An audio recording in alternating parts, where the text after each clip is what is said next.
Bueno, sin duda el tema de la ministra de la Corte, Yasmín Esquivel Moza, incendia también las redes sociales. Ya comentábamos hace un rato que a través de su abogado, el licenciado Alejandro Romano, la ministra Yasmín Esquivel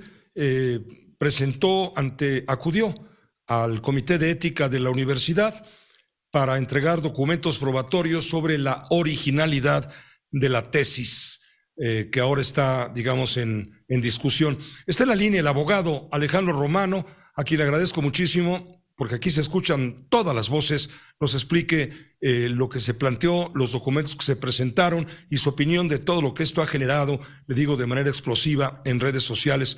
Abogado, muchas gracias por aceptar la llamada. Pepe, muchas gracias a usted por ser tan gentil de permitirme este espacio para expresar lo que en nuestro concepto es la realidad de lo que sucede.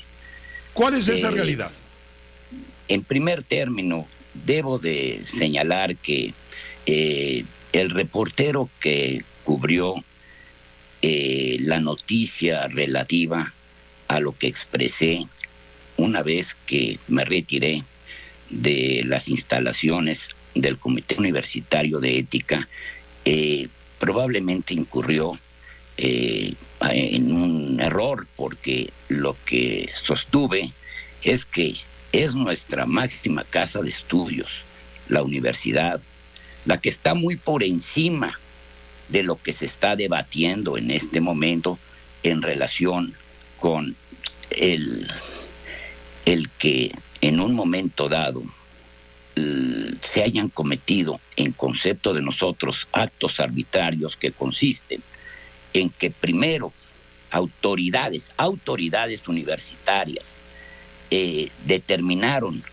que la tesis profesional de Yasmín Esquivel era una copia sustancial de otra, y después le invitaron a defenderse respecto de tal determinación. Esto es, a la inversa de cómo debió haber sucedido.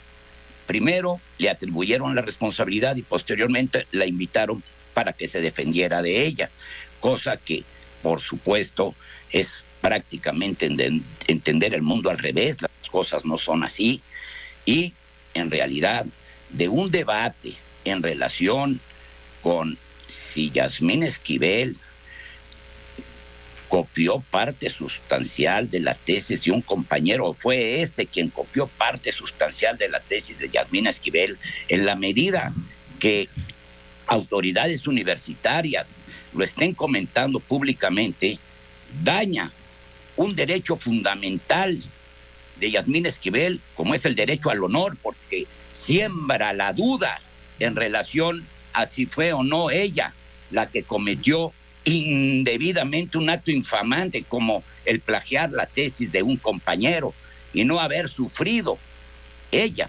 como ofendida esa copia en relación con la suya, de tal manera que eso es precisamente lo que se debate.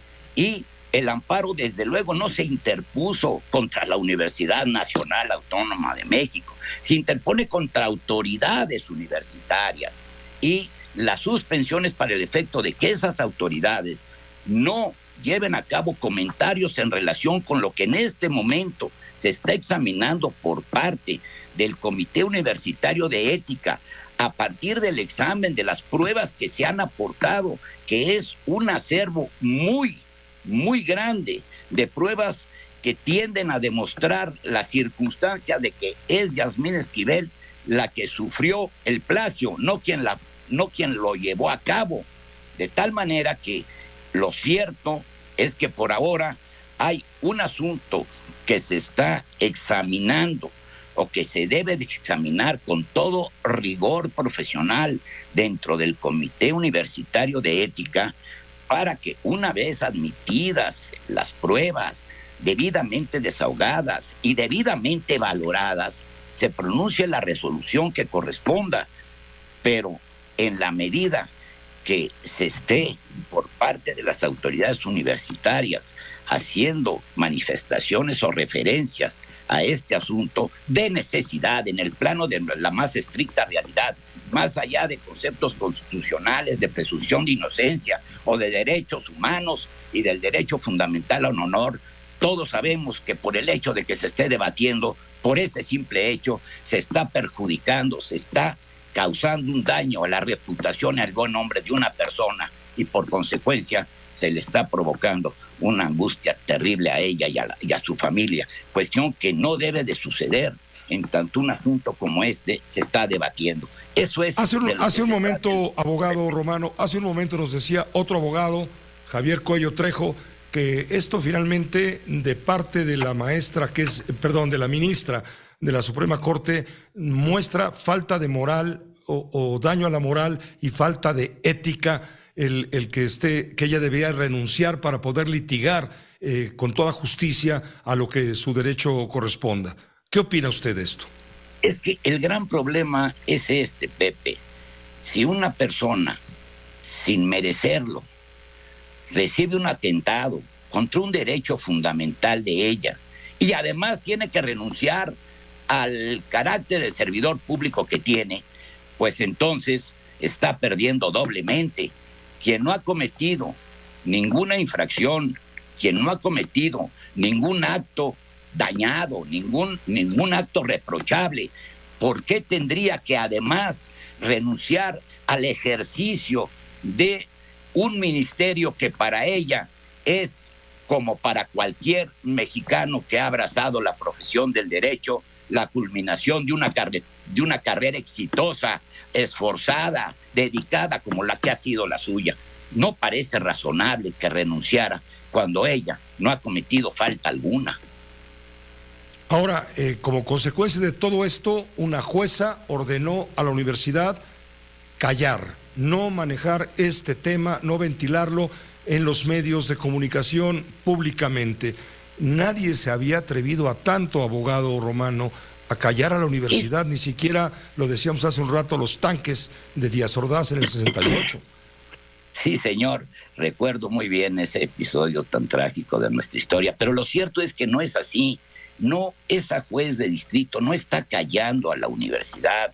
Lo que hizo fue conceder una suspensión para que autoridades universitarias, que no es la institución, que no es la universidad, la universidad es mucho más que sus autoridades. Las autoridades, como todos lo sabemos, son pues quienes ejercen en un momento determinado un cargo dentro de una institución, pero que al actuar con facultades de autoridad pueden cometer agravios en contra de los particulares, y para eso está el amparo, para que los particulares acudan ante él a solicitar que se les proteja de un acto arbitrario por parte de una autoridad, no de la institución que es la universidad, de tal manera que lo que la juez ordenó es que esas autoridades universitarias que son señaladas como responsables en el amparo